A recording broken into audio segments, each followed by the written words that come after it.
సురేష్ గారు, అయ్యప్ప స్వామి సన్నిధిలో 4.5 కేజీలు బంగారం మిస్ అవ్వడం అనేది సుమారుగా 5.5 కోట్ల విలువ. ఎవరు అసలు దొంగలెవరు? ఎవరెత్తుకెళ్లారు? ఎవరెత్తుకెళ్లారనేది చాలా క్లియర్ రాజు గారు. దాంట్లో ప్రాబ్లం ఏం లేదు. కానీ సన్నిధానం హిస్టరీకి ఒకసారి వెళ్తాం. ఎందుకంటే సన్నిధానం అనేది అందరూ చాలా మందికి ఒక కన్ఫ్యూజన్ ఉంది. ఇది ఎక్కడి నుంచి మొదలైందని. 1950లో మే మంత్లో శబరిమల సన్నిధానం మీద ఒక దాడి జరిగింది. అది ఎవరు చేశారో అందరికి తెలుసు. కేరళలో కాంజిరపల్లి అని చెప్పి ఒక ఏరియా ఉంది. అక్కడి నుంచి కొన్ని కాఫీ ఎస్టేట్ ఓనర్స్ వచ్చి సన్నిధానంలో ఉన్న అయ్యప్ప గుడి మీద దాడి చేసి అయ్యప్ప విగ్రహాన్ని మొత్తం కొట్టి ముక్కలు చేసేసారు.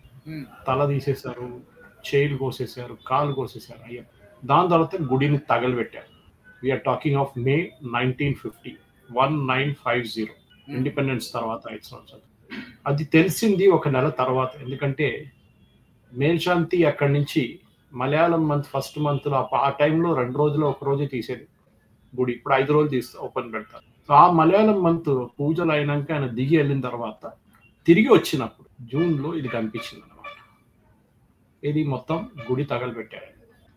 అది జరిగింది. దాన్ని చూసిన వాళ్ళు అక్కడ ఉన్న లోకల్ ట్రైబల్స్, ఆ ఇండ్లు దాని గుడి వెనక ఎప్పుడు కూడా మీకు చాలా మంది ట్రైబల్స్ కనిపిస్తారు అనమాట. మగరవీళ్ళకి అక్కడి నుంచి వస్తుంది. ట్రైబల్స్ ఫస్ట్ రిపోర్ట్ చేశారు, అక్కడ ఏదో పొగ వస్తుంది పైకి, ఏమో జరుగుతుంది అని చెప్పి. దాని తర్వాత ఒక యంగ్ అబ్బాయి వచ్చి ఆయన 18వ పడి ఎక్కి వెళ్ళి చూస్తే మొత్తం విగ్రహం ధ్వంసం చేశారు, గుడి అంతా తగలబెట్టేశారు, ఏం లేకుంటే.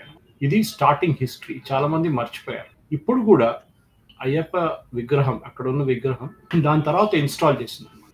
అది రాయితో చేసిన విగ్రహం ఉండే, గ్రానైట్ లాంటి. కానీ ఇప్పుడు ఉన్నది పంచలోహ.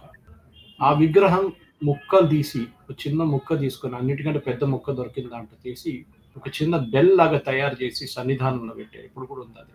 అంటే ఒరిజినల్ అయ్యప్ప అది. నేను ఇది ఎందుకు చెప్తున్నా అంటే మన దగ్గర చాలా మటు ప్రేక్షకులకి తెలియదేమో బహుశా. దట్ అయ్యప్ప గుడిని దీనికన్నా ముందు కూడా ధ్వంసం చేయడానికి చాలా మంది ప్రయత్నించారు. అంటే సక్సీడెడ్ హౌస్. మొత్తం ఆలోచించండి, మొత్తం ఒరిజినల్ విగ్రహం, ఏ విగ్రహాల్లో లార్డ్ అయ్యప్ప వెళ్ళి కూర్చున్నారు, ఏ శాస్త్ర ఇది ఉంటే అది మొత్తం పలగొట్టారు. సరే, దాని తర్వాత మళ్ళీ ఒక కొత్త విగ్రహం తయారు చేశారు, పంచలోహది. అది ఇప్పుడున్న విగ్రహం.